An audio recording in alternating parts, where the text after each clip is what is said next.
Hi everybody, Mark Dorsey back here. I just wanted to do a quick review of the PowerPoint for week 2 for media relations, just to highlight a couple of things.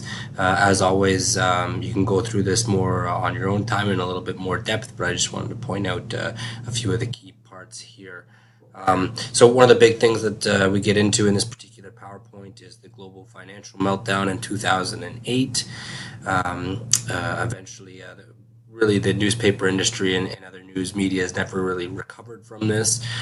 Most of the companies that were hurt with financial crisis didn't invest into advertising dollars, and that has had a trickle down to revenues for most of the media companies ever since 2008. So people have tried to adapt with digital.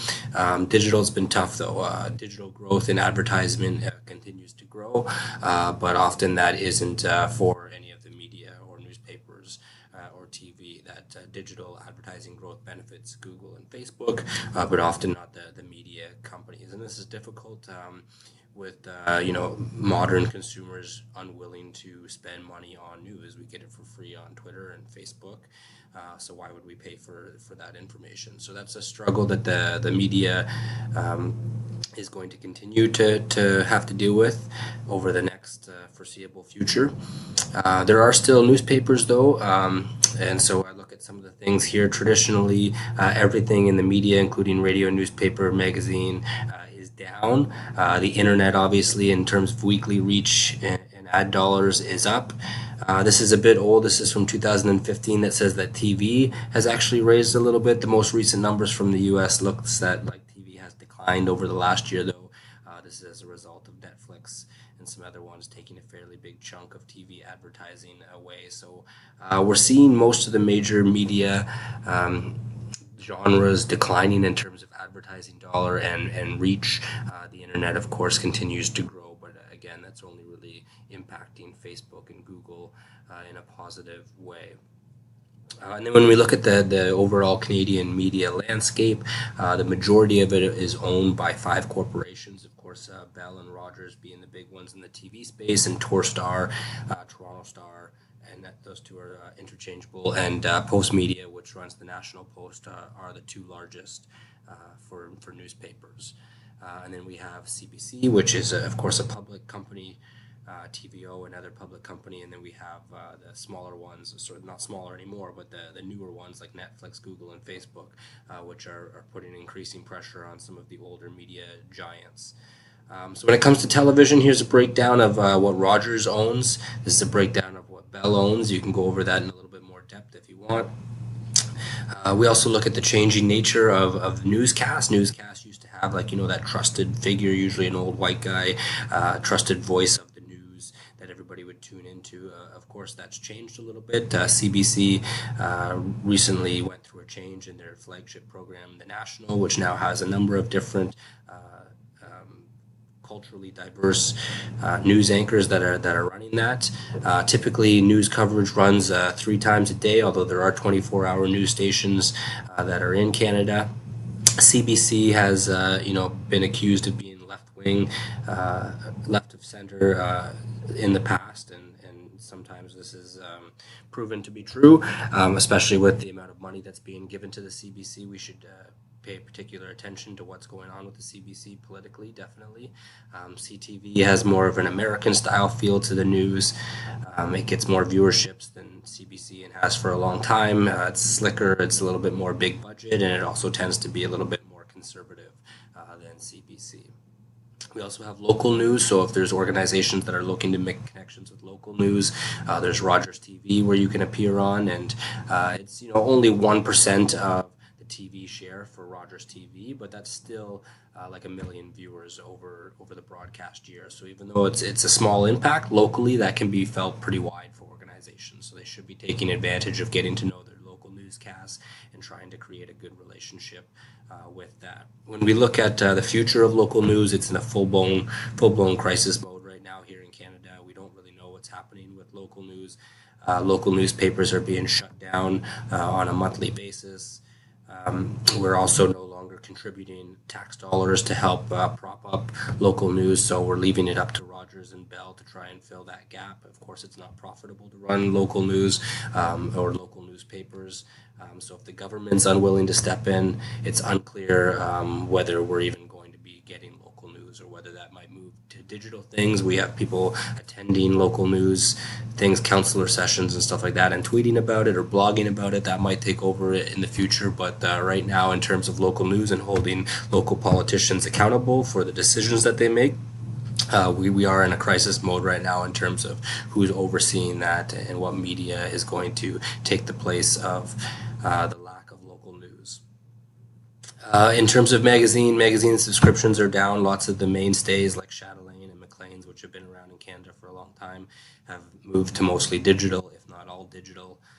So they're trying to maintain their market space as well, but magazines are in big trouble. Still offers organizations a lot of opportunity to get their stories out and to interact with the media, though. So magazines still do have a big part in it. And then when we look at newspapers, I think, as everybody know, are in decline because of the rise of digital information. Number one newspaper in Canada, Globe and Mail, followed by Toronto Star. The national papers that we have in Canada that cover Canada-wide are the Globe and Mail and the National Post. Toronto Star and Toronto Sun offer national news as well, but those are mostly a lot of local-based information in there. And then we can see some more numbers that are going on here. National Post has gone through some changes recently. It tends to be a little bit more conservative than the Toronto Star. They've, like a number of other newspapers, have tried to cut costs, use internet paywalls, which force you to pay after like 10 articles, use special online editions. They are struggling just like every other organization that's out there. The Globe and Mail says that they're profitable, but they're a private company, so it's hard to tell whether that's true or not, but I guess we can take their word for it. I don't believe that the National Post is profitable still. So they also own a bunch of local newspapers, just like the Toronto Star does, and they are consolidating those and trying to find a way to make local news work and make it a little bit more profitable. So there's more information that you can go through here on your own time. There was some changes that happened recently as a result of the Canadian digital culture policy plan that is investing money into new areas. We're also seeing old newspapers, the Guelph Mercury, the Barrie Examiner, those are shutting down. It's going to be interesting to see if anything comes up in their place as a result of it. But we are seeing Canadians are getting a lot of their news from the U.S. as well, because we're so close and because we share a lot of similarities. A lot of newspapers in the U.S. experienced the Trump bump, it's called. So the election of Donald Trump, created a lot more interest in media and has helped a number of newspapers out. The Washington Post is one of Trump's famous enemies. It's owned by Jeff Bezos, who is the head of Amazon, who Trump has a very public spat with. So it's been very successful as the result of Donald Trump and that feud. They're very popular for their opinion pieces and their long style news. The New York Times also is widely read, also in Canada as well. So I've heard that the New York Times, their digital news platform has more subscribers than the Globe and Mail. So more Canadians are subscribing to the New York Times than they are to our own newspaper, the Globe and Mail. So the New York Times has also seen a big growth. And one more thing that I wanted to point you guys out to is I did put this in Blackboard as well. This is my breakdown here. I created this graphic about the different newspapers and different media companies and their political bias in Canada. So if we have left-wing parties like the Green Party and NDP, Bloc Québécois, slightly left, Liberal tends to be slightly left, also left of center, and then we have right-wing conservatism. This is kind of a breakdown. Globe and Mail and National Post, the national papers. Globe and Mail tends to be a little bit more left-wing than the National Post, and they're both ultimately center or center-right. Toronto Star definitely tends to be liberal. Toronto Sun tends to be extremely conservative. CBC tends to be liberal. CTV tends to be conservative.